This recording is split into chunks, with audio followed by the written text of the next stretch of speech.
We're here with Terry Horan. Different circumstances. Normally you would be getting ready for your season opener against lacrosse, but because of everything that's happened, you're kind of playing the waiting game. What's been the most different thing that you've had to handle as going through this season and not preparing for games yet until the spring? Right. Yeah. I mean, you know me well. Okay, I'm a cross my T, dot the I kind of guy. Really concrete, sequential, and I think as a staff we probably had 3 or 4 different practice schedules, and they kept getting changed. And when we were preparing to come in middle of August, and that was the frustrating part, where we just didn't know. We didn't know, and then obviously the news came and moved us to the spring, but we're able to practice, and I think that was different. And then the change of not being able to move in like we normally do. So everyone came in at the normal time of orientation beginning, but we usually get a chance to have our whole team together for 2 weeks, and there's the bonding time. I feel for our seniors right now. I feel for our freshmen, because we haven't had anything, other than meetings, Zoom meetings, things like that. And I think we're all tired of Zoom meetings right now. We want that face-to-face interaction. That's who we are. That's what we're about. But the time will come, and we're getting ready. We're getting ready to be able to do what we can do, and we're going to make this an enjoyable experience for everybody. You talked a little bit about those freshmen. You have to be excited about that freshman class, because it's another outstanding group of players. You brought in over 50 student athletes. Just talk a little bit about how different that recruiting now is as opposed to that, and what those guys are going to offer the program as they go through here their 4 years. Well, right, and we had a great recruiting year, and I'm thankful for the staff that I have, and really I'm what's changed a lot with Concordia football recruiting is I have more boots on the ground now. We've been able to devise some plans to get some guys in place, and that comes from the top. That's President Kraft and Linda Brown to Rachel Bergeson, seeing the importance of recruiting, and we appreciate that, because it's paying big time dividends. We've expanded our horizons as far as we've moved into other territories. I mean, our 100-mile, 200, 300-mile radius is still huge for us.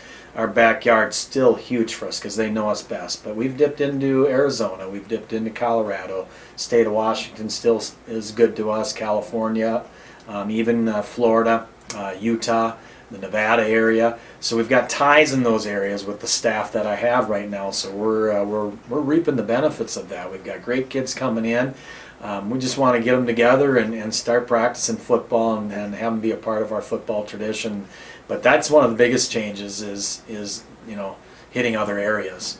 Now you talk about practice. It's a little bit different this year because of you don't go by your weeks. Normally you would start in August and you have so many weeks. Now they're going by actual days.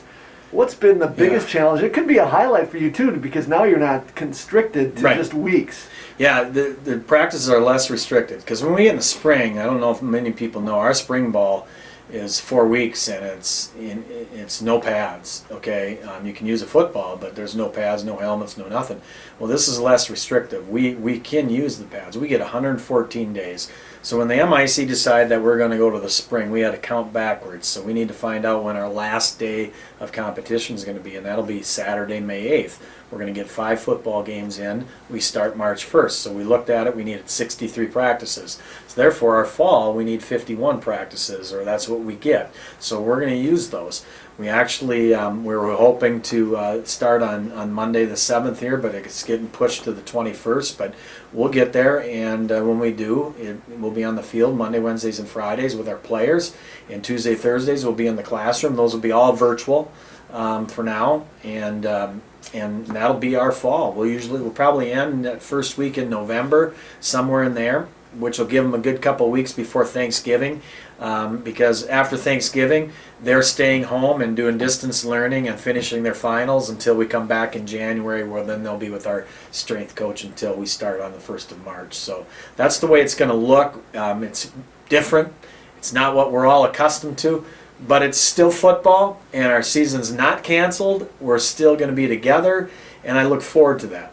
Now, spring Saturdays will be different for you because you'll be playing, but now fall Saturdays, when's the last time you had a Saturday off in the fall, and what are you going to be doing on those Saturdays? I'm sure my honey-do list is a mile long, but I haven't had a Saturday off. It's probably since second grade, if you think about it, in the fall. Maybe not as long as seasons when you're in elementary school, but certainly football's I've been coaching now for over 30 years altogether, so it's been a big part of my life. And I'm 54 years old, so you think about it, football is my life. So what am I going to do? Well, I've got some buddies that want to do some fall fishing too, but I will tell you this, we're trying to make sure that every one of our weekends in the fall are busy with recruits. We've got kids coming on campus every day right now, and right now we are reaching out to those distance places that I talked to you about: Arizona, Colorado, state of Washington, California, Florida, Utah, Nevada. States that aren't playing football right now, and these kids want to get on campuses. So we're looking doing recruiting events, flying them in on Saturdays, and then they'll be here till they fly out on Sunday. So our plan is pretty much, all of September, all of October, 2 dates in 2 Saturdays in November. If we have student athletes that want to be on campus, you know where I'm going to be. I'm going to be right here looking for our next class. Before we let you go, it's been you've gotten to spend more time with your family, I'm sure, this summer. Bring us up to date a little bit about what's going on in the Horan family. Yeah, well, it's been busy too. I mean, it's been a lot more family time, which has been great. I got a new knee, so I got a knee replacement. I had a bad knee for 30-some years. But Dr. You got eligibility left? No, eligibility's gone. Nobody would want me out there anyway. But I have a straight leg. I haven't had a straight leg in 25 years, so I feel good about that. That was May 18th, so that was, post-COVID scare. We're still in the scare, but it was when they were starting to do some of the elective surgeries. My wife manages the Moorhead Country Club, and that's been a zoo. It's been, the sport that a lot of people can play and enjoy and love, and so she's been really busy, so it's like her football season. Most of my kids work for her, so my son Tommy, who had a great summer playing town team baseball, made it to the state amateur Class B state tournament. That was a blast.